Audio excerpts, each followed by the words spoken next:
الرحیم والصلاة والسلام علی سید الانبیاء والمرسلین اما بعد فاعوذ باللہ من الشیطان الرجیم بسم اللہ الرحمن الرحیم وَنُنَزِّلُ مِنَ الْقُرْآنِ مَا هُوَ شِفَاءٌ وَرَحْمَةٌ لِلْمُؤْمِنِينَ صدق اللہ مولانا العظیم ان اللہ وملائکتہ یصلون علی النبی یا ایھا الذین آمنوا صلوا علیہ وسلموا تسلیما الصلاۃ والسلام علیک یا سیدی وعلی آلک وصحبہ انتہائی واجب الاکرام حضرات سامعین سے وقار، آج کی یہ محفل پاک اس کا جو بنیادی طور پر تعلق ہے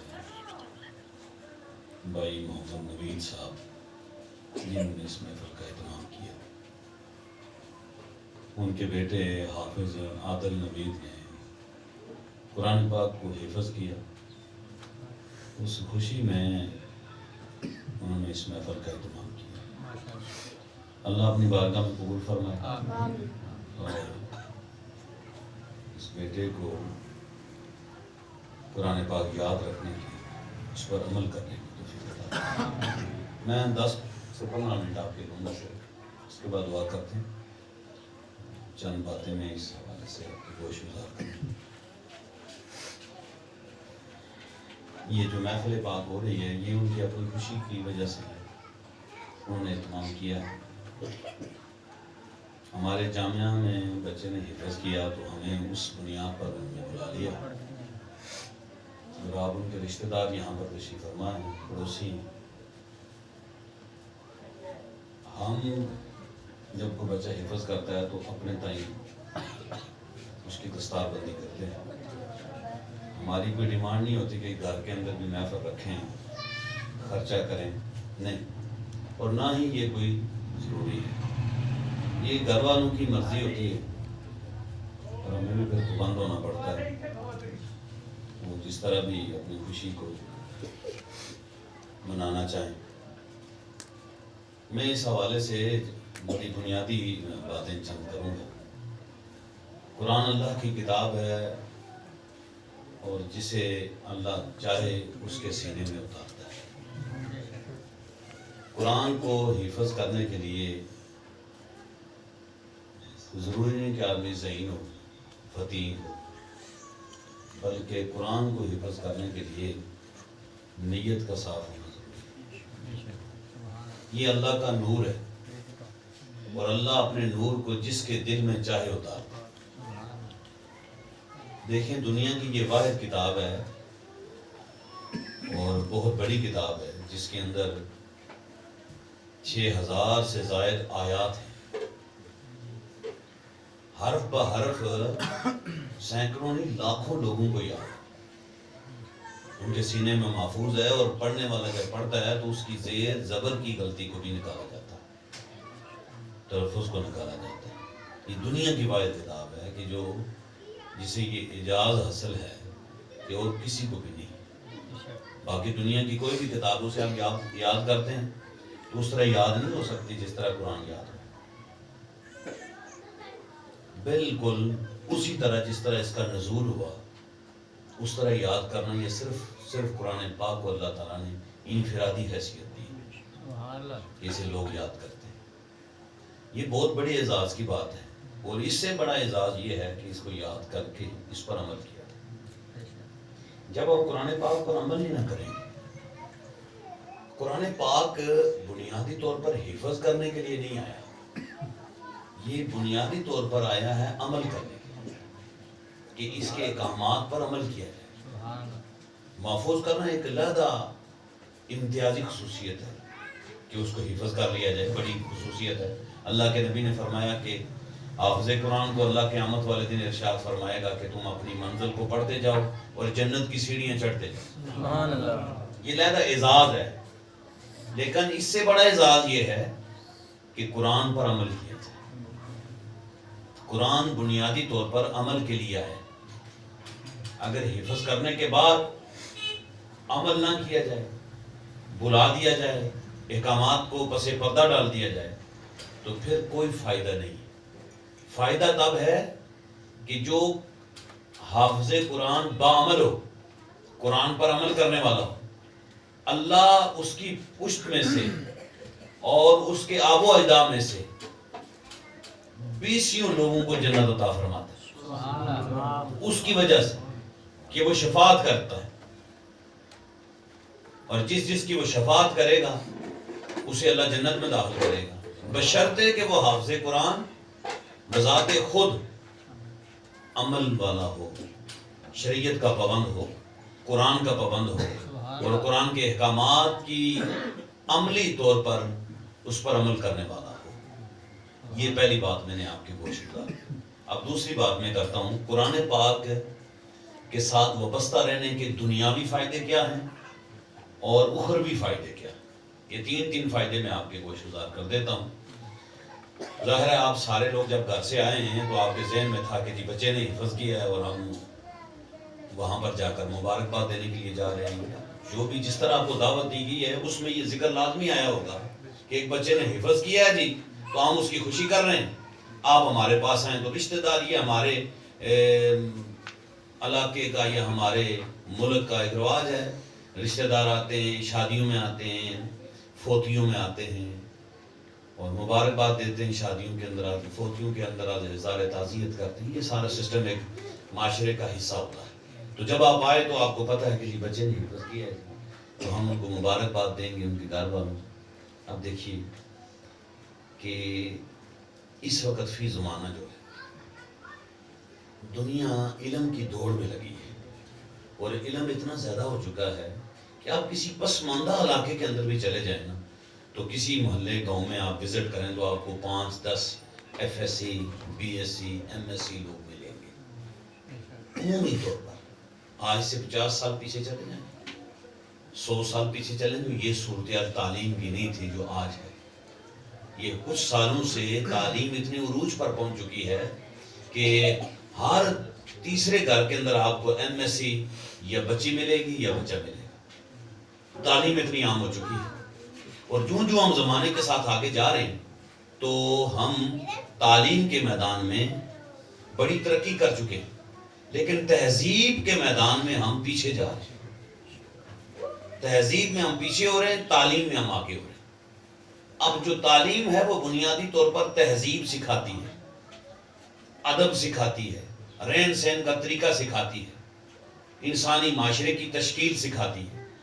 دیکھیے کہ اگر آدمی پڑھے لکھے بہت زیادہ ہوں اور احساس کرنے والا کوئی بھی نہ ہو تو وہ تعلیم فرضی تعلیم ہے، صرف اس نے ڈگریاں حاصل کر لی ہیں، اس کے اندر اخلاق نہیں اترا، اس کے اندر رواداری، انسانیت، اخوت اور محبت کا کوئی عنصر نہیں ہے۔ وہ فقط ڈگریاں حاصل کر لینے کا نام تعلیم نہیں ہے۔ حضور نے فرمایا اللہ جس کے ساتھ بھلائی چاہتا ہے نا اسے تعلیم کے ساتھ حکمت عطا فرماتا ہے۔ سبحان اللہ۔ کیا فرماتا ہے جی؟ حکمت۔ حکمت کیا ہے؟ فراست ہے، فہم و ادراک ہے۔ والد کا ادب کیا ہے، والدہ کا ادب کیا ہے، رشتہ داروں کا ادب کیا ہے، محلے کا کیا ہے، گاؤں کا کیا ہے، ملک کا کیا ہے، یہ انسانیت سکھاتی ہے تعلیم۔ اور جس تعلیم کے اندر یہ رواداری، یہ احساسات موجود نہ ہوں، وہ فقط ڈگریوں کا ایک بوجھ ہے، وہ کتابوں کا ایک بوجھ ہو سکتا ہے، لیکن وہ قطعاً تعلیم کروانے کے قابل نہیں ہے۔ اللہ کے نبی نے فرمایا جس کے اندر علم آ جاتا ہے وہ جھک جاتا ہے، وہ جھک جاتا ہے، اور جس کے اندر علم نہیں ہوتا وہ اکڑا رہتا ہے، اور اکڑا ہوا آدمی جو ہوتا ہے اس سے کوئی آدمی فائدہ حاصل نہیں کر سکتا۔ فائدہ اس سے حاصل ہوتا ہے جو جھک جاتا ہے، اور جھکتا وہ ہے کہ جس کے اندر با ادب علم اور تعلیم آ جاتی ہے۔ ہمارے مدارس کا بھی یہی ماشاءاللہ حال ہے کہ ہم اپنے استاد کے علاوہ باقی سب کو غلطی سمجھتے ہیں، ضد بازی کر دیں گے، ان سے نفرت کریں گے۔ کیوں؟ ہمیں سکھایا یہ جاتا ہے کہ بھئی وہ فلاں بھی غلط ہے، فلاں بھی غلط ہے، فلاں بھی غلط ہے، جو کچھ ہوں میں ہوں۔ جو استاد یہ کہتا ہے نا کہ میری ہی عزت کی جائے، کسی دوسرے کی عزت نہ کی جائے، ایک وقت ایسا آتا ہے کہ اس کے اپنے شاگرد اس کی عزت نہیں کرتے، اور جو یہ تعلیم دیتا ہے وہ سب کی عزت کرو، تمام بڑوں کی ادب کرو، احترام کرو.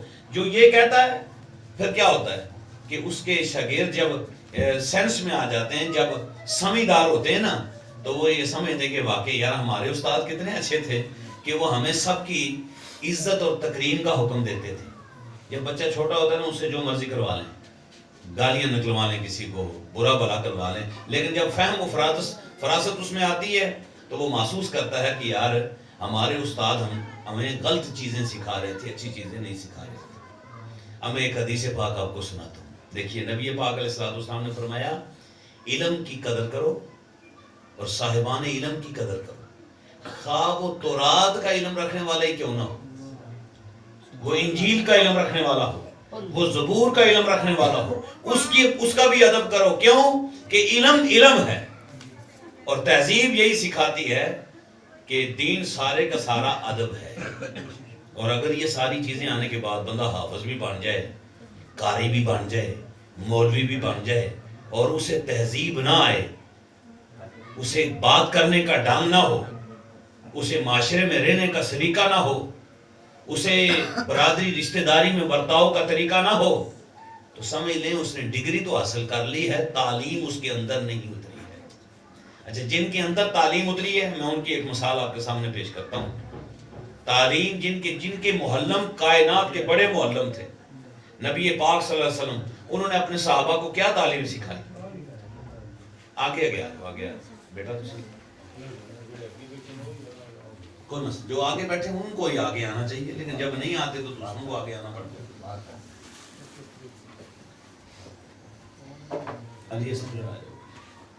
اس کو بھی بس میں ختم کرتا ہوں بات کو، تاکہ آپ انشاءاللہ جلدی میں بات کو ختم کرتا ہوں.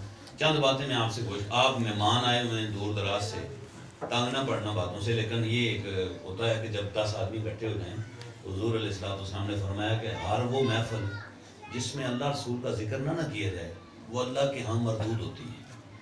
ولیمہ بھی ہو نا کسی کا، تو وہاں پر بھی اللہ رسول کی بات ہونی چاہیے. تو میں چند باتیں میں کہہ رہا ہوں کہ تعلیم آ جائے اور ادب نہ آئے، سلیقہ نہ آئے، یہ کوئی بڑی بات نہیں ہوتی ہے کہ اپنے پیر کے ہاتھ چومیں. بڑی بات یہ ہوتی ہے کہ جو سب کے پیروں کو اپنا پیر سمجھے. بڑی بات یہ جو سب کے اساتذہ کو اپنا استاد سمجھے، یہ بڑی بات ہوتی ہے. یہ ادب کہاں سے آتا ہے؟ انسٹیٹیوٹ سے آتا ہے، اکیڈمی سے آتا ہے، اسکول سے آتا ہے، کالج سے آتا ہے، یونیورسٹی سے آتا ہے، جامعات سے آتا ہے. جب جامعات انتہا پسندی دیں، شدت پسندی دیں کہ ہمارے علاوہ باقی سارے غلط ہیں، تو پھر ایک وقت آتا ہے کہ وہ بھی غلطی ہوتے ہیں. لہٰذا اپنے اندر وسعت پیدا کیجیے. تعلیم وسعت دیتی ہے. اس کی مثال شیخ سعدی شرازی نے فرمایا. گڑھا نہیں ہوتا پانی کا، پرانے وقتوں میں عورتیں گڑھا پانی کا بھر کے دور دراز چشموں سے پہاڑی علاقے میں آتی تھی، اور یہاں پر بھی اس طرح نظام تھا کہ دور دراز سے گڑھے میں پانی رکھ کے آتی تھی. کنویں میں پانی ہوتا تھا، لیکن بھر بھر کے پانی ختم ہو جاتا تھا، پھر کچھ دیر انتظار کرنا پڑتا تھا، پانی دوبارہ کنویں میں آتا تو پھر گڑھے بڑھے جاتے تھے. جو عورتیں پہلے چلی جاتی تھی نا، وہ اپنا گڑھا فل بھر لیتی تھی، اور جو تھوڑی لیٹ گئی ہے، گھر میں کام بھی ہے، اس نے کہا چلو تھوڑا پانی آدھا ڈال کے وہ بھی آگے.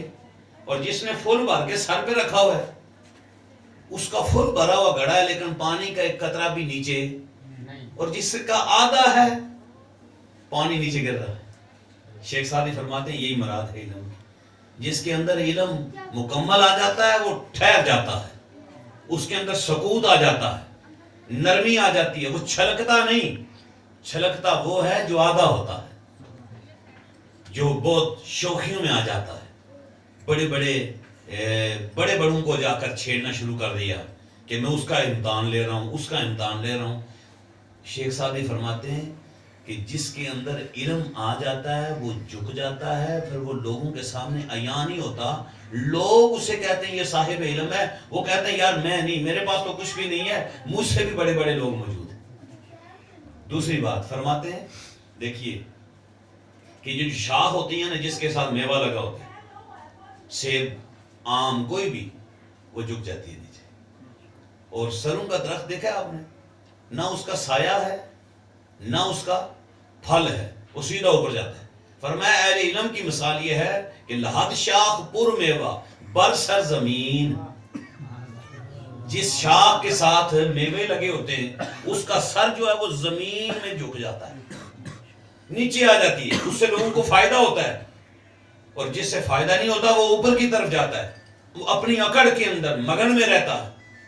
اللہ کے نبی نے فرمایا جو لوگوں کے لیے فائدہ دیتا ہے قیامت والے دن اللہ اس کو یہ فائدہ دے گا کہ اپنے عرش کے سائے کے نیچے رکھے گا۔ جو لوگوں کے لیے فائدہ مند نہیں ہے وہ جتنا بھی بڑا علم والا اس کا علم کسی کو فائدہ نہیں دے سکتا۔ یہ میں نے پہلے بات آپ کے سامنے کر دی ہے۔ دوسری چھوٹی چھوٹی باتیں میرے سن لیں۔ دنیاوی اعتبار سے قرآن پاک کا جو اعزاز ہے وہ یہ ہے، آپ نے دیکھا ہوگا نا کہ ہر محکمہ، پولیس کو دیکھ لیں، فوج کو دیکھ لیں، یہ اٹامک والوں کو دیکھ لیں، وکیلوں کو دیکھ لیں، یعنی کوئی بھی محکمہ ہے وہ اپنی تنخواہیں بڑھانے کے لیے ہڑتال کرتا ہے کہ نہیں؟ اور تنخواہیں ان کی کتنی ہوتی ہیں؟ لاکھوں میں ہوتی ہیں۔ آپ نے کبھی نہیں دیکھا ہوگا کہ اہل علم جن کا تعلق دین کی تعلیم کے ساتھ ہو انہوں نے کبھی بھوک ہڑتال کی یا انہوں نے کہا ہماری تنخواہیں بڑھا دیں؟ کیوں؟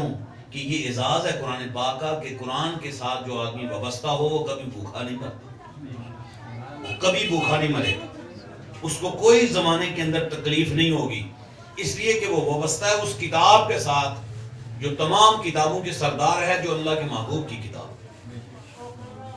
تیسری بات یہ ہوتی ہے کہ دنیاوی اعتبار سے جو آدمی قرآن پاک کو حفظ کر لیتا ہے اسے دنیا میں یہ اعزاز مل جاتا ہے کہ وہ دوسری تعلیم کے اندر اگر اسے انسٹیٹیوٹ نے اگر رہنمائی کی ہے اور اس کے جامعات نے رہنمائی کی ہے تو وہ دوسری تعلیم کے اندر بھی باقی طلباء سے بہتر نمبر حاصل کر کے دنیا میں اعلیٰ مقام حاصل کر لیتا ہے۔ ہم کرتے کیا ہیں؟ ہماری خرابی یہاں سے شروع ہوئی ہے کہ جو بچہ ہم نے مدرسے میں داخل کروانا ہے ہم اس کو کٹ آف کر دیتے ہیں معاشرے سے کہ بس ٹھیک ہے یار یہ مولوی بن رہا ہے، اور ہوتا کیا ہے پھر وہ واقعی اس کا کٹ ہو جاتا ہے، اس کو پتہ ہی نہیں چلتا معاشرے کے اندر کیا اچھائیاں ہیں کیا برائیاں ہیں، اور پھر ایک وقت آتا ہے پھر ہم کہتے ہیں یہ مولوی بن جائے جس کو معاشرے کا پتہ ہی نہیں اس نے تبلیغ کیا کرنی۔ آپ نے دیکھا ہوگا ہمارے مولوی حضرات جب ممبر پر بیٹھتے ہیں تو وہ زیادہ مسئلے پہ پتہ کیا کرتے ہیں؟ نور بشر کے مسئلے چھیڑ لیے، علم غیب کے مسئلے چھیڑ لیے، حاضر ناظر کے مسئلے کیوں؟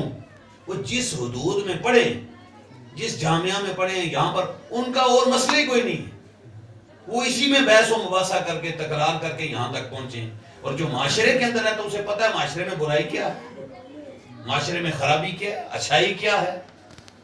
تو پھر جا کر امام اعظم ابو حنیفہ فرماتے ہیں اپنے شاگردوں سے، آپ فرماتے ہیں کہ جب تک تمہیں معاشرے کی ہر برائی اور اچھائی کا پتہ نہ چلے اس وقت تک تم فتویٰ دینے کی صلاحیت ہی نہیں تمہارے اندر۔ معاشرے میں کیا کیا ہو رہا ہے؟ سود کتنا عروج پر پہنچ چکا ہے، معاشرے کے اندر لڑائی جھگڑے، گھروں کے اندر ناچاکیاں، ان کا حل ملتا ہے مسجد کے ممبر سے، اور مسجد میں جمعہ پڑھنے کے لیے جاتا مولوی صاحب یہ کہتے ہیں جی میں آج قرآن سے 11ویں شریف ثابت کرواؤں گا، میں قرآن سے آج جناب میلاد پاک ثابت کروانے لگا ہوں۔ یہ چیزیں ثابت کرنے کی ضرورت نہیں ہے، قرآن سے یہ ثابت ہم نے کروانا ہے کہ ماں باپ کا ادب نہ کریں تو جہنم میں جاتا ہے آدمی۔ قرآن سے ہم نے یہ ثابت کروانا ہے کہ سود کھانے والا کتنا بڑا گناہ ہے، رشوت خوری کرنا کتنا بڑا گناہ ہے، شراب نوشی کتنا بڑا گناہ ہے، کبائر گناہ کیا ہیں اور صغائر کیا ہیں، یہ ہم نے قرآن سے لوگوں کو بتانا تھا۔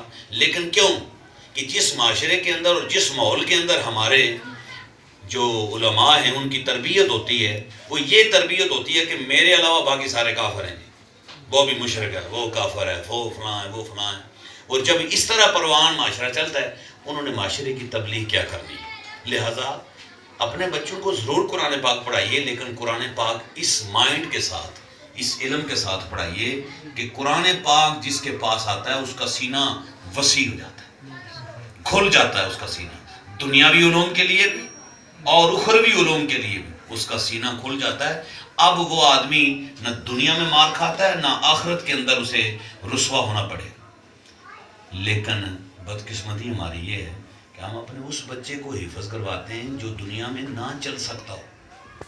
ہمارے پاس خود آ کے لوگ اپنے منہ سے کہتے ہیں کہ شاہ جی ہے میرا بچہ جڑا ہے نا سکول ہی بڑی کوشش کی تھی نہیں چل سکیا، اینو تسی تھے اپنے کو پالو۔ مطلب وہ اپنے منہ سے کہہ رہے ہیں کہ ہمارا بچہ دنیا میں اگر چل سکتا تو ہم آپ کے پاس نہ لے کے آتے. اس کو جی داخل کر لیں آپ. یا کسی کی ٹانگ ٹوٹی ہو یا کوئی پولیو جس کو ہوا وہ معذور ہو تو لوگ کہتے ہیں جی اس کو داخل کر لیں کہ یہ دنیا میں وہ نہیں چل سکا, اسکول میں پڑھتا نہیں ہے جی, اسکول میں کچھ نہیں اس کو آتا جاتا. تو میرے دوست, جس کو کچھ آتا جاتا نہیں ہے اس کو تو اللہ کی کتاب کے لیے منتخب کر رہا ہے. اللہ نے فرمایا لن تنالوا البر حتی تنفقوا مما تحبون. اللہ کی بارگاہ میں وہ چیز دے جو سب سے زیادہ پیاری ہو. اللہ تو قربانی کے جانور کھانے کو قبول نہیں کرتا. لنگڑا جانور قربانی کے لیے اللہ قبول نہیں کرتا. اللہ اس اولاد کو کیسے قبول کرتا ہے؟ تم نے تو یہ دیکھا کہ بھائی ٹھیک ہے یار مدرسے میں روٹی کھا لے گا, کچھ پڑھنا ہو تو پڑھ بھی لے گا. اور پھر ذبح حالی کا شکار یہ دیکھ لیں آپ کہ وہی بچے کسی نہ کسی طریقے سے حفظ کر لیتے ہیں, پھر کچھ پڑھ لیتے ہیں, پھر وہ محراب اور ممبر سنبھال لیتے ہیں. انہوں نے قوم کی خاک تربیت کرنی ہے جی. ان کا اپنا ماحول یہ ہے کہ گھر والے تنگ تھے تو مدرسے میں بھیج دیا, اور مدرسے والوں نے جمعرات کی روٹیاں مانگ کے ان کو پالا پڑھایا. تو اب وہ معاشرے کی خاک تربیت کریں گے. معاشرے کی کیا تربیت کریں؟ معاشرہ ہمارا کیوں پیچھے جا رہا ہے؟ سیاستدانوں کی وجہ سے پیچھے نہیں جا رہا, بدماشوں کی وجہ سے ہمارا معاشرہ پیچھے نہیں جا رہا. ہمارا معاشرہ دینی لوگوں کی وجہ سے پیچھے جا رہا ہے کہ دین کے جو دعوے دار لوگ ہیں, جو تبلیغ کرنے والے ہیں, انہوں نے دین کی تبلیغ نہیں کی. ان کا ایک ہی مقصد ہے کہ ہمیں ختم سے کتنے پیسے ملیں گے, ہمیں نکاح سے کتنے پیسے ملیں گے. کیوں؟ کہ وہ غریب سطح سے اٹھ کے آیا ہے, اس کا اوڑھنا بچھوڑنا پیسہ ہے. جب اچھے بھلے لوگ, کھاتے پیتے گھرانے کے لوگ اپنے بچوں کو حفظ کروائیں, اپنے بچوں کو دینی تعلیم دلوائیں, اب وہ جب ممبر پر بیٹھ کر کسی کو درس دے گا تو خودداری کا دے گا, جب بات کرے گا تو بغیر کسی ڈر کے کرے گا. اور جس نے ساری زندگی ایسے کر کے لوگوں سے مانگا ہو, اس کی کیا جرت کہ وہ ظالم کو کہے کہ شراب پینا حرام ہے, رشوت خوری نہیں کرنی. وہ اپنے محلے کے بڑے چودھری کو یہ کہہ سکتا ہے کہ تو آ کے نماز پڑھ؟ نہیں, وہ ڈرے گا, وہ ڈرتا ہے, اس کی جرت نہیں ہے. تو ہم جب دین کو دے رہے ہیں, اپاج قسم کے لوگ, لولے لنگڑے لوگ دین کو دے رہے ہیں, اور لولے لنگڑے دے کر دین کو ہم اس سے انقلاب کی توقع کرتے ہیں کہ ہمیں کوئی اچھی وہاں سے رسپانس ملے گا. جیسا دیں ویسا ہی ملتا ہے. حرام گوشت ڈال کر حلال قیمہ کبھی نہیں نکلتا. جو آپ بوئیں گے وہی کاٹیں گے. الحمدللہ الحمدللہ ہم نے چھوٹی سی کوشش کی ہے اور ہم اپنی کوشش میں کامیاب ہیں. ہم بغیر پیسے کے کبھی قرآن پاک نہیں پڑھاتے, ہم فیس لے کے بچوں کو پڑھاتے ہیں. کیوں؟ جو فری چیز ہو اس کی قدر ہی نہیں ہوتی. انگلش میڈیم میں لوگ بڑی بڑی ہزارہ فیسیں دیتے ہیں, ترلے منت کرتے ہیں. کیا قرآن اتنا ہی کیا گزرا ہے کہ جو کسی کام کا نہیں اس کو ڈال دیا جائے؟ ہم فری پڑھا رہے ہیں, بچوں کو بھیج دیا چندہ جمع کرنے کے لیے, بچوں کو بھیج دیا جناب وہ زکوٰۃ اکٹھی کریں. ان بچوں کا ضمیر آپ بیچ رہے ہیں. ایسی دین کی خدمت سے بہتر ہے کہ وہ بچے دنیا داری کرتے, اپنا نماز روزہ کرتے تو وہ بہتر تھا. ایسے مولوی اور حافظ بنانے سے بہتر ہے کہ آپ ان کو ویسے ہی دنیا داری میں رہنے دیں تو وہ دین کی بہتر خدمت کر سکتے ہیں. لہذا اپنے بچوں کو حفظ ضرور کروائیں لیکن معیار دیں. اپنا جو بچہ آپ کا حفظ کر رہا ہے اس کو اپنے بچوں میں بتائیں کہ بیٹا تو میرے سارے بچوں سے افضل ہے, اعلیٰ ہے, تو اللہ کی بڑی کتاب کو یاد کر رہا ہے. لیکن کیا ہے جی, جو ڈاکٹر بن رہا ہے ماشاءاللہ جی, جو اسکول میں جا رہا ہے سو وہ سارے اٹھ کے اس کی چھٹی نہیں کرنے دیں گے, سارے اٹھ کے اس کی جناب کوئی جوتے پالش کر رہا ہے, جناب کوئی استری ہو رہی ہے اس کے کپڑوں کو, جناب ایک چیز کی کمی نہ ہے. اور جو بیچارہ مسجد میں جا رہا ہے اس نے وہی پھٹے پرانی جوتی پہنی ہے, پھٹے کپڑے اس نے پہنے ہوئے, کوئی اس کا حال نہیں, اور وہ پاؤں گھسیٹتا مدرسے میں آ رہا ہے, اور مدرسے کا یہ حال ہے کہ بس بیٹھا اور چلا گیا. یہ دین نہیں ہے. اللہ کے نبی نے سب سے پہلے جو مدرسہ قائم کیا اصحاب صفا کا, اس میں حضور نے جو پہلی چیز دی نا وہ تھی خودداری. کیا تھی جی؟ خودداری. ان میں خودداری کی میں مثال آپ کو دوں. لوگ تو ویسے ہی باتیں کر دیتے ہیں نا جی, گراؤنڈ کے علاوہ بات کر دینی آسان ہوتی ہے, لیکن جب پریکٹیکل کرنا ہوتا ہے بڑا مشکل ہوتا ہے, بہت مشکل ہوتا ہے. جس معاشرے کے اندر قدر ہی دین کی نہ ہو اس معاشرے میں لوگوں کو دین سکھانا بڑا مشکل ہوتا ہے. اصحاب صفا میں ابو ہریرہ کے متعلق آتا ہے کہ بھوک سے ناڈال ہو جاتے, بے ہوش ہو جاتے لیکن کسی سے کھانا نہیں مانگتے تھے. کسی کو نہیں بتا رہے کہ بھائی میں نے روٹی نہیں کھائی ہے, میں یہاں پر اس لیے بیٹھا ہوں کہ حضور کی حدیثیں ضبط کر رہا ہوں, قرآن پاک لکھ رہا ہوں, دین سیکھ رہا ہوں, مجھے روٹی لا کے دو. بے ہوش ہو جاتے, کسی سے کھانا نہ مانگتے. خود نبی پاک صلی اللہ علیہ وسلم فرماتے ابو ہریرہ کو کھانا کھلاؤ, اور خودداری ان کی یہ دیکھیں کہ کسی کے آگے ہاتھ نہیں پھیلا رہے. نبی پاک صلی اللہ علیہ وسلم نے فرمایا کہ اوپر والا جو ہاتھ ہوتا ہے نا وہ نیچے والے ہاتھ سے بہتر ہوتا ہے, اور سب سے بڑا جو دائی ہوتا ہے نا آپ کا, وہ بے عیب ہونا چاہیے. جب دائی بے عیب نہ ہو اور اس کا لباس, اس کا اٹھنا بیٹھنا, اس کا کھانا. آج ہمارے بچے کو پتر کیا بننا ہے, ڈاکٹر بننا ہے, انجینئر بننا ہے. وہ کبھی آپ کے 10 بچے ہوں آپ پوچھ کے کوئی نہیں آکھے گا میں مولوی بننا ہے. کیوں نہیں کہتا؟ وہ مولوی کی زبو علی کو دیکھتا ہے کہ یار یہ مولوی فلانے مولوی صاحب ہیں, نہ کھانے کو انہیں روٹی ملتی ہے, نہ پہننے کو کپڑا ملتا ہے, نہ اچھی سواری ہے, نہ اچھا گھر ہے, تو میں نے بن کے کیا کرنا ہے؟ ڈاکٹر بنوں گا, وہ دیکھیں فلاں ڈاکٹر ہے, اس کا گھر کتنا اچھا ہے, اس کی گاڑی کتنی اچھی ہے, اس کا لباس کتنا اچھا ہے, اس کی لوگ عزت کتنی کرتے ہیں, تو وہ ڈاکٹر کی طرف جائے گا. وہ فلاں آدمی فلاں شعبے میں گیا, اس کی عزت کتنی ہے. اس شعبے میں اگر عزت نہیں ہے تو لوگ آنے کے لیے تیار نہیں ہیں, اور اس شعبے کو عزت کسی غیر نے آ کر نہیں دینی, ہم نے خود دینی ہے. ہم نے خود دینی ہے عزت, اور عزت دینے کے لیے خودداری اختیار کرنی پڑتی ہے. خودداری جب تک نہیں ہوگی اس وقت تک میرے دوستوں بزرگوں کبھی بھی کامیابی نہیں ہوگی. حفظ قرآن بہت بڑی عظمت ہے, بہت بڑی شان ہے کہ جس کے سینے میں اللہ تعالیٰ یہ اپنا کلام محفوظ کر دے, اس کا سینہ اللہ نے اپنے نور کے لیے منتخب کیا.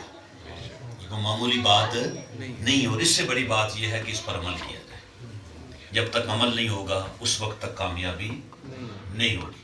تو میری دعا ہے اور میری ریکویسٹ ہے آپ سب سے کہ اگر آپ اپنے بچوں کو حفظ کروانا چاہتے ہیں تو جو آپ کا سب سے لائق بچہ ہے نا, سب سے لائق بچہ, اس کو حفظ کروائیں, اس پر انویسٹ کریں, پیسے خرچ کریں اس پر.